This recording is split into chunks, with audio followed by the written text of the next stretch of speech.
GPay અડાડ તો ખબર પડે ને રે ને પણ હાલે કર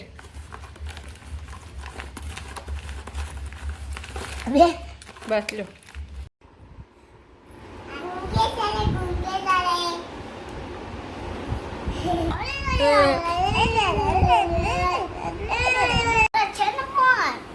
એમ નહીં પણ ટેસ્ટ તો તારે ઈડલી નો જોવે ને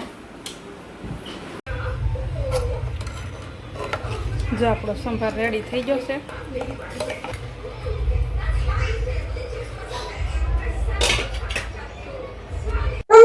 મને બીક લાગે છે તો ત્યાં સડી કેમ મને તો એની હાથે સડી એને આંખે નો સડાઈ જાય ને તું સડી હોય તો જ સડાઈ ગયું હોય બેટા હસ્તી બેન ને જો ચણા જોર ગરમ ખાવા છે એટલે લીંબુ સમારે છે આજે હા ઉભી રહે ઉતારો તો જો આમાં ડુંગળી ટમેટા ને એવું સમારી દીધું છે ને આમાં લીલા ધાણા છે લીંબુ બસ અમે આટલું જ નાખીને ખાઈ લઈ કાચ જો આપણે લીંબુ નાખી દેવું તો હારું હાલો જય શ્રી કૃષ્ણ દોસ્તો કેમ છો મજામાં તો સ્વાગત છે તમારું મારા આજના એક નવા વ્લોગમાં તો અત્યારે વાગી ગયા છે 4:30 વાગે વ્લોગ સ્ટાર્ટ કર્યો છે ઘડી થયો ને શાંતિ રાખે હો શરદી સારું થવાનું નામ જ નથી લેતી ને એમાં ડુંગળી સમારીને એટલે રોવાનું આવી ગયું નાકમાંથી આવી ગયું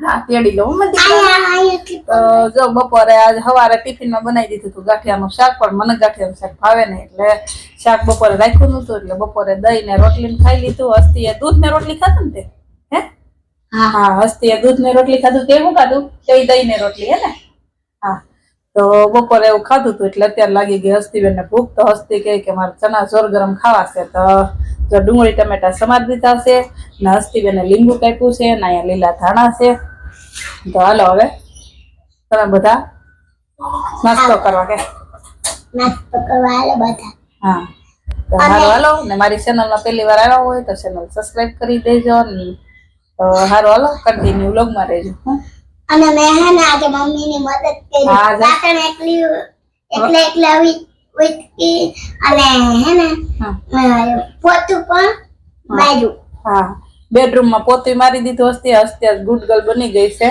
તો ઘરમાં પોતું મારી દીધું ને વાસણ ને થોડાક ધોઈ દીધા થોડાક તપેલી ને એવું નતું આવડતું ધોતા ઈ મેં ધોયા કા ને હારું હાલો ને અથર્વભાઈ હુતા છે ને તમે કન્ટિન્યુ વ્લોગમાં રહેજો ને ટબુબેન ને ક્યાંય શાંતિ છે નહીં અહીંથી આ ખુરશી લઈને આમથી દેડવી ને ખુરશી લઈને ઉપર ચડી ગઈ હવે નીચે ઉતરવાના ધાંજા થઈ ગયા છે કેમ ઉતરવું સમજાતું નહીં કા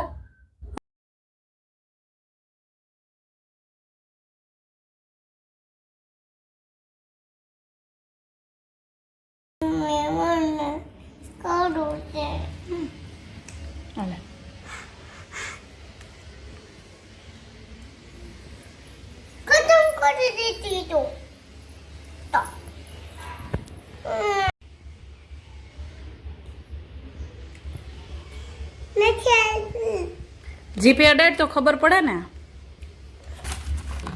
મને કરું છે ઊભી રે ને પણ હાલે કર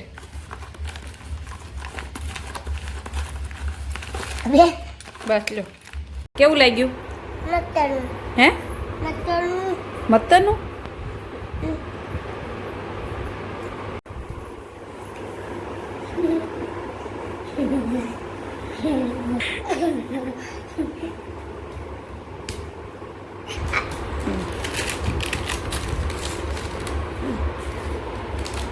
મસ્ત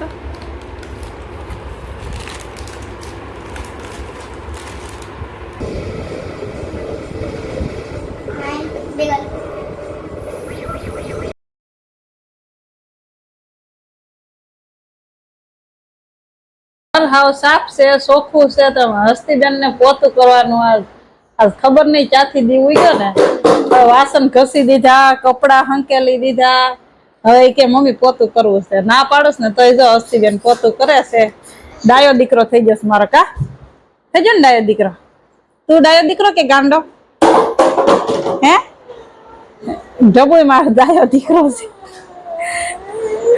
એ હસ્તીના વખાણ કરીએ ને એટલે એને ગમે નહીં, એટલે એવું બધું ફેંકે છે. એ હસ્તી એવું ન કરાય બેટા. જો કાનુભાઈ ને છે ને પાણી બોટલમાં પીવાનું બહુ ગમે. કદી કા હે કેટલા 6:45 વાગી જશે. હસ્તીબેન કરે છે પોતે રમકડા ભરવાનું તગારું જો તોડી નાખ્યું. કાસ્તે એક પંખો બંધ કરી દેવાય, 2 પંખા ચાલુ રાખ્યા. જો હસ્તીબેન એક પંખો બંધ કરી દેવાય. દીકરા હાલો થઈ ગયું, ફટાફટ રસોડા મારી જો, હાલો મૂકી જો. એ ઉપર ચડી જા મારા દીકરો, નીચે પગલા પડે બેટા. આવી જા મારા દીકરો, આવી જા. એલા હા, કાનુ ને તો ગાડી ચલાવતા આવડી ગયું. ઓહો એલા હા, જો વાગી ગયા છે 7 અને જેઠાલાલ જો આવે છે. હસ્તી બેન આખો દી જેઠાલાલ જ જોવે. કદીકું હે ને. હા તો અત્યારે જમવામાં શું બનાવવાનું છે?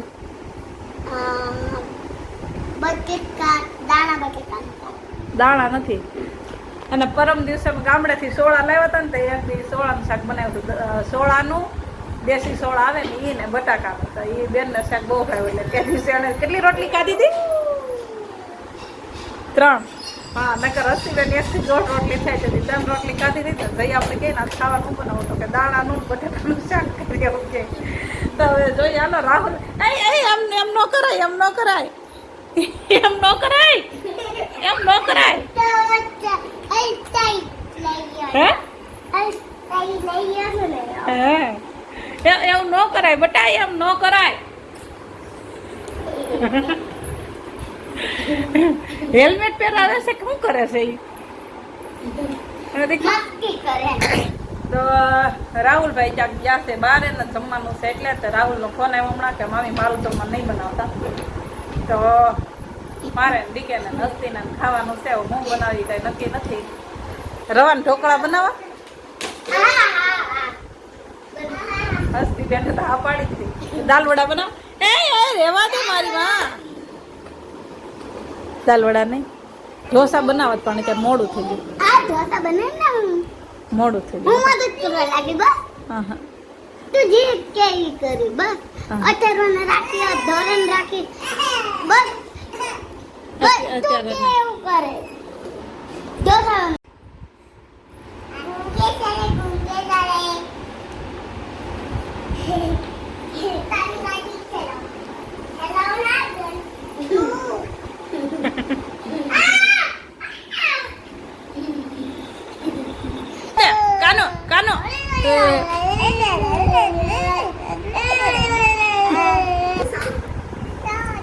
જો ગાઈસ અત્યારે વાગી ગયા 7:30 ને હસ્તીબેન ની ફરમાઈશ છે કે ઢોસા બનાવો. ઢોસા ખાવા તારે રીતે શું છે ફરમાઈશ તમારી?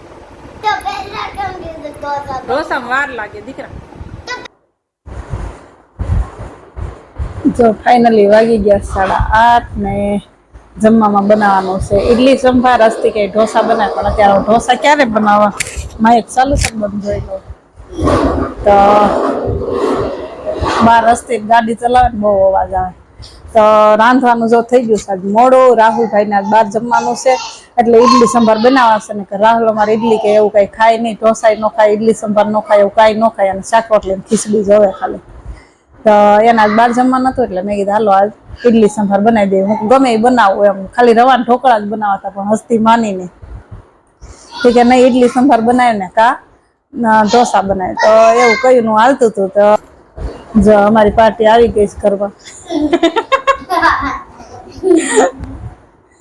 તો જો સંભાર મેં વઘારી દીધો છે. દાળ બાફી નથી, આ ડાયરેક્ટ વઘારી દીધો છે.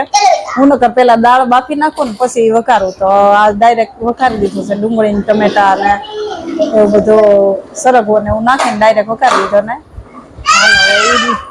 ઈડલી નું ઓલું શું કેવાય, ઈડલી નું ઓલું કુકર આવે ને એ મારે છે નહીં. ઢોકળા નું આવે ને એ છે. હાલો ઢોકળિયામાં આપણે ઢોકળા જેવું બનાવી નાખી. પણ હસ્તી માનશે ને એને ઈડલી જેવો જ શેપ જોયો. હું એમ કહું શેપ નું ન જોવાનું, ટેસ્ટ નું જોવાનું. પણ એ માને નહીં. એટલે અગર નૈના બેન ની હું ગમે તે ઈડલી બનાવું, નૈના બેન ની ત્યાંથી લઈ આવું એનું. પણ આ નૈના બેન ને એને ઈડલી સંભાર બનાવવાના છે ને અમારે બનાવવાના છે, એટલે એનું કુકર એમ ગેસ છે બધાને છે. પણ હવે માની જાય તો સારું, તો મારે બીજા કોઈને લેવું નહીં. તો સારું હાલો હવે હસ્તીબેનને પૂછી લઈ ઢોકળા જેવું હાલશે, ઢોકળાનો શેપ હાલશે તો ઢોકળિયામાં બનાવી દઉં, ને ઈડલીનો શેપ એમ જોતો હશે તો કોકનું કુકર માંગવા જવું પડશે. તો સારું હાલો બન્યા રહેજો વ્લોગમાં, અને મારી ચેનલમાં પહેલી વાર આવ્યા હોય તો સબસ્ક્રાઈબ કરતા જાજો. તો સારું હાલો હું હસ્તીબેનને પૂછી લઉં શું કરવાનું છે એમ. છે ને પણ એમ નહીં, પણ ટેસ્ટ તો તારે ઈડલીનો જ હોવે ને, તો પણ ઢોકળા જેવું કરી દઉં તો તમને શું વાંધો આવે?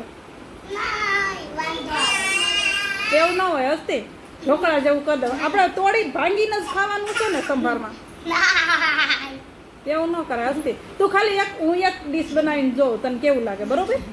હે એવું ન કરે હસ્તી. જો આપણો સંભાર રેડી થઈ ગયો છે, આમાં ઈડલી મૂકી દીધી છે.